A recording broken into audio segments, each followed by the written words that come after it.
श्री स्वामी समर्थ. आपल्या सर्वांना माहिती आहे वर्षाची शेवटची एकादशी म्हणजे पुत्रदा एकादशी हे 30 तारखेला आहे, म्हणजे मंगळवारी. जे संतान प्राप्तीसाठी खूप प्रयत्न करतात पण त्यांना यश भेटत नाहीये, खूप अडचणी येतात, त्यांनी ही सेवा नक्की करावी. आपल्याला मेडिकली हेल्प तर घ्यायची, डॉक्टरची हेल्प तर घ्यायचीच आहे, पण सोबत आपल्याला सेवाही करायची. ती सेवा आपल्याला काय आहे तर आपल्याला 41 दिवसाची सेवा करायची, मंगळपासून सुरुवात करायची. दिवसभरामध्ये तुम्ही कधीही सेवा केली तरी चालेल.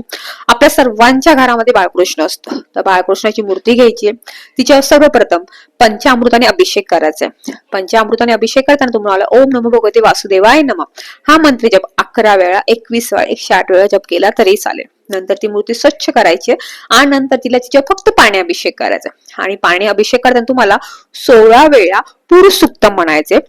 नंतर तुम्हाला 108 वेळा संतान गोपाळ मंत्र हा 108 वेळा म्हणायचा आणि तुम्हाला राम रक्षा 1 ते 9 पर्यंत म्हणायची. ही सेवा तुम्हाला 41 दिवस रोज करायची. फक्त मंगळवारी जेव्हा सुरू करसाल तेव्हा तुम्ही दोघं दाम्पत्याने म्हणजे नवरा बायकोनी मिळून ही सेवा सुरू करायची आहे, हे लक्षात ठेवा. दोघांनी एकत्र मिळून अभिषेक वगैरे करायचा, मंत्र स्तोत्र म्हणायचे. जर एखाद्याला वाचता येत नाही तर एकाने मंत्र म्हणा, दोघांनी मिळून अभिषेक करा तरी चालेल. ही सेवा तुम्हाला 41 दिवस रोज करायची, हीच मंत्र वगैरे तुम्हाला रोज म्हणायचे. आणि सेवा तुम्ही फक्त तुमचा वेळ एकच ठरवा, दिवसभरातला कधी एक दिवस टायमिंग ठरवा, त्या टायमिंगला तुम्ही सकाळी किंवा संध्याकाळी सेवा केली तरी चालेल. पण ते जे अभिषेकाचं जे पाणी आहे म्हणजे तिथे तीर्थ आहे ते तुम्ही नवरा बायकोनी दोघांनी प्यायचे, ते झाडांना वगैरे तुम्हाला अर्पण करायचं नाहीये. नवरा बायकोनी दोघांनी मिळून ते पाणी रोज प्यायचे, 41 दिवस रोज प्यायचे. फक्त तुम्हाला नियम काय आहेत? नियम हेच की परान्न वर्ज्य आहे, मांसाहार वर्ज्य आहे. तुम्हाला हे 2 नियम नक्की पाळायचे. समजा तुम्हाला मासिक धर्म आला तर मासिक धर्माचे 5 दिवस स्किप करून तुम्ही परत ती सेवा पूर्ण सुरू करायची तरी चालेल. पण हा तुम्हाला विटाळ सुतक आलं तर आपले 12-13 दिवस जातात, मग तेव्हा ती सेवा तुम्हाला एकादशी पासून परत सुरू करायची, हे लक्षात ठेवा. ही सेवा खूप प्रभावी आणि खूप छान आहे. ही सेवा जर तुम्ही मनापासून केली तर 100% तुमच्या घरात बाळकृष्ण किंवा राधा तर नक्की येणार आहे, हे लक्षात ठेवा.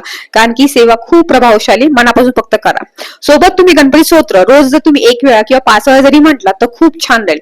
कारण गणपती स्तोत्राचे माझेही अनुभव आहेत, त्यामुळे तुम्हाला सांगते खूप छान मंत्र आहेत. त्यामुळे ही सेवा जर तुम्ही मनापासून केली तर तुम्हाला 100% रिझल्ट भेटणार आहे. मेडिकली हेल्प घ्या, सोबत ही सेवाही करा, बघा काही अडचण येणार नाही.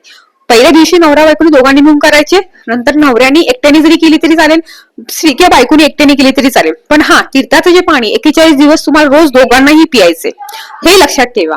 मग सेवा कशी करायची कधी कधी तुम्ही ठरवा. तुम्ही तुमचे फक्त नियम छोटेसे आहेत, काय जास्त नियम नाही, पण तुमची इच्छाशक्ती किती आहे त्याच्यावर सगळं डिपेंड आहे. तुमची इच्छाशक्ती असेल तर तुम्हाला नक्की त्याची रिझल्ट 100% भेटेल, काहीच अडचण नाही.